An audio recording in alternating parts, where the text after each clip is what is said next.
para o que está no Olímpico de Los Angeles, não olvidar que no início de ano aqui,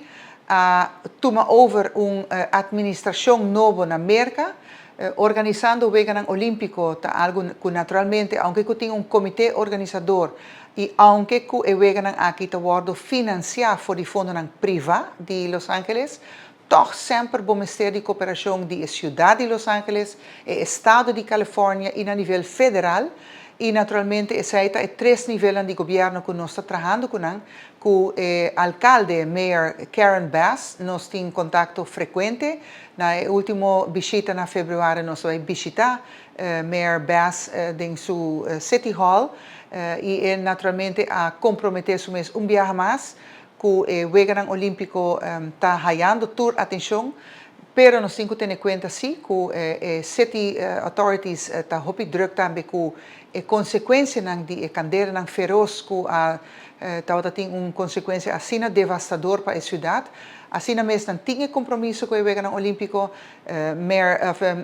Governor Newsom de Califórnia também a comprometer-se viagem mais e o presidente Donald Trump também a comprometer-se viagem mais de percorrer para o Vegan Olímpico de Los Angeles 2028, há toda atenção e há todo apoio financeiro para sobre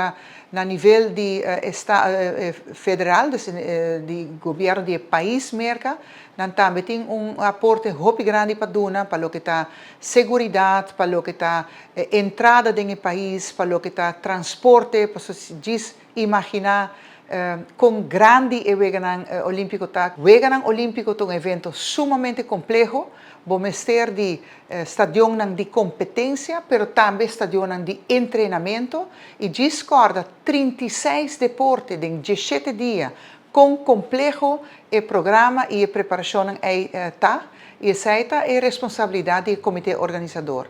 Uma ventaja Los Angeles tem, não tem de construir nada, não tem de construir nenhum estádio novo, todo estádio que está usado para o Vegan Olímpico está existente, está em nível de classe mundial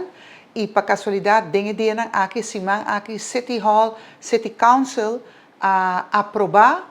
o que nós chamamos o Venue Master Plan, que é o plano maestro de toda a facilidade deportiva que o vai usar.